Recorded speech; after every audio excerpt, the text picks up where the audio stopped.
गुलामी के दिन थे। देश में अंग्रेजों का वर्चस्व बढ़ता ही जा रहा था। लोग चिंतित तो थे, पर अपनी संस्कृति पर हो रहे हमले से वे ज्यादा डरे हुए थे। दक्षिण बिहार, जो कि अब झारखंड का हिस्सा है, का वनवासी जनजाति समाज इस अप्रिय बदलाव से ज्यादा प्रभावित था। ईसाई मिशनरी वाले आते और भोले भाले लोगों को बहला फुसलाकर उनका धर्म परिवर्तन करवाते। एक दिन वहां के मुंडा समाज के लोग चिंतन में मग्न थे। उन्हें रास्ता नहीं सूझ रहा था, और जब रास्ता ना नजर आए तो भगवान ही याद आते हैं। एक वरिष्ठ मुंडा सरदार ने लोगों को दिलासा दिया, जैसे हर युग भगवान भक्तों का उद्धार करने आते हैं, वैसे ही मुंडाओं के घर भी एक भगवान जन्म लेंगे, ठीक उसी तरह जैसे नंद के घर भगवान जन्मे थे। हमारे यहाँ भगवान जन्म लेकर अपनी बांसुरी की धुन से युवा मुंडाओं को इन दमनकारियों से लड़ने के लिए प्रेरित करेंगे। इस घटना के कुछ समय पश्चात दक्षिण बिहार के उन्नीहात गांव के लोगों को एक बालक नजर आने लगा। वो बालक अपने हम उम्र साथियों के साथ जंगल में भेड़ बकरियां चराता और बांसुरी बजाकर सबका मन मोह लेता। सबको लगा कि जिस भगवान को मुंडा जाति में जन्म लेना था, ये बालक वही भगवान है। यह अद्भुत बालक और कोई नहीं, झारखंड के वनवासी जनजाति के बीच भगवान माने जाने वाले बिरसा मुंडा ही थे। उनका जन्म 15 नवंबर 1875 को उन्नीहात गांव में हुआ था। बिरसा की माता का नाम करमी हातू व पिता का नाम सुगना मुंडा था। बिरसा 2 भाई और 2 बहन थे। बृहस्पतिवार के दिन जन्म होने के कारण उनका नाम बिरसा पड़ा।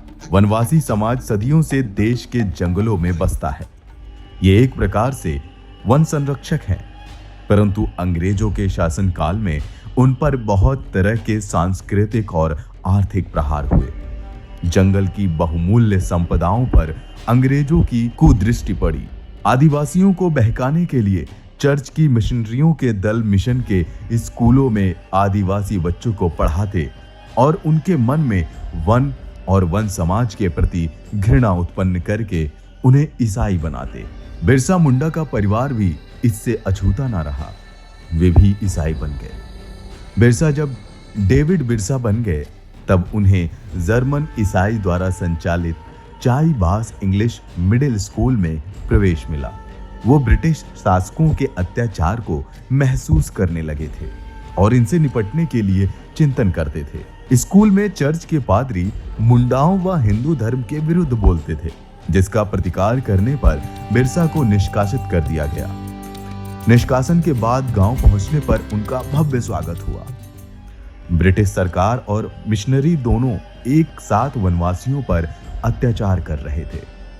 धीरे धीरे उनका साहस इतना बढ़ गया कि अब जंगल के हिस्सों पर ही अंग्रेजों ने कब्जा करना शुरू कर दिया। वनवासियों को उनकी ही जमीन से बेदखल किया जाने लगा। किसी निर्विवाद सरदार के ना होने से मुंडा समाज दिशाहीन सा हो उठा था। जो मुंडा जरा आगे बढ़कर अंग्रेज शासन के विरुद्ध बोलता, उसे झूठे मुकदमे में फंसाकर कड़ी सजा दी जाती। यह दमन चक्र पूरी गति से चलने लगा था। इन घटनाओं ने बिरसा के अंतःकरण को झकझोर कर रख दिया। अब बिरसा ने संघर्ष की ठानी। वो अनथक प्रयास करते हुए वनवासियों को जागरूक करने में जुट गए। वो ईसाई धर्म अपना चुके अपने भाई बंधुओं को समझाने में लगे कि ईसाई धर्म हमें अपने पूर्वजों की श्रेष्ठ परंपरा से विमुख कर रहा है। इस धर्म को अपनाकर हम अपने ही गौरवशाली इतिहास को विस्मृत कर रहे हैं। धीरे धीरे बिरसा मुंडा की बात वनवासियों के मन को भाने लगी।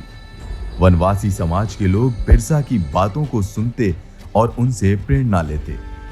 आखिर 1891 में बिरसा कई अन्य साथियों के साथ ईसाईयत को त्याग कर पुनः हिंदू रीति रिवाजों के अनुसार जीवन व्यतीत करने लगे। जब जन समर्थन मिला तो एक दिन बिरसा ने शंखनाद किया, मैं धरती का आबा यानी पिता हूं। विदेशियों के अत्याचारों से पीड़ित इस धरती को मैं फिर से सम्मानित करूंगा।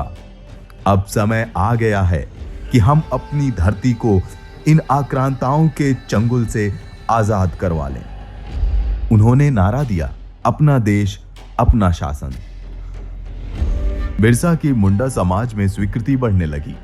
वो गांव-गांव घूमकर वनवासियों को जागरूक करने लगे। उन्होंने समझाना शुरू किया कि मिशनरी व ब्रिटिश दोनों एक हैं और हमारे शत्रु हैं। सीधे सीधे ये अंग्रेजों की सत्ता को ललकार रहे थे। आदिवासियों ने आखिरकार एक दिन अंग्रेज सरकार और जमींदारों को लगान देने से मना कर दिया। बिरसा के अनुयायी बिरसाइत कहलाने लगे। उनकी संख्या दिन प्रतिदिन बढ़ने लगी। इससे अंग्रेज प्रशासन चिंतित हो उठा। आखिर वही हुआ जिसके लिए अंग्रेज सरकार जानी जाती थी। उन्होंने षड्यंत्र रचकर 1895 में बिरसा को 2 वर्ष के लिए जेल भेज दिया। बिरसा को जेल भेजने के बाद वनवासियों के विरुद्ध अनेक कानून बनाए गए। करों का बोझ डाल दिया गया। सरकार की दमनकारी नीतियों से बचने के लिए वे ईसाई धर्म अपनाने लगे।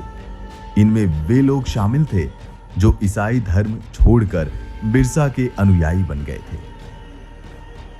वर्ष 1897 में जेल से छूटने के बाद बिरसा और ऊर्जा से भर गए।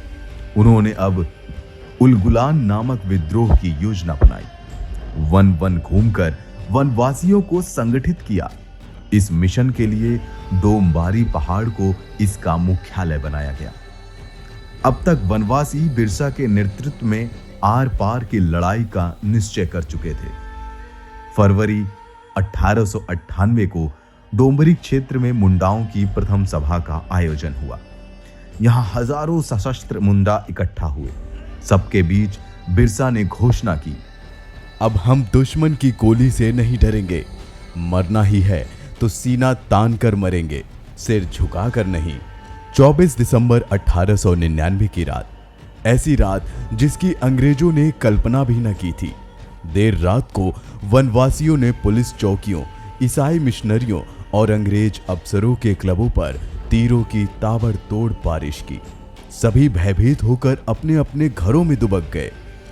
हमलावर कौन थे, कहां से आए थे, कुछ भी पता न चल सका। बिरसा ने अंग्रेजी प्रशासन के विरुद्ध अपना शक्ति प्रदर्शन कर दिया था, जैसे ये तो जनयुद्ध का आरंभ था। बिरसा के नेतृत्व में इसके बाद खूंटी पुलिस थाने पर वनवासियों ने तीर कमान और कुल्हाड़ी से हमला किया। इस हमले में 2 लोगों की मृत्यु भी हो गई।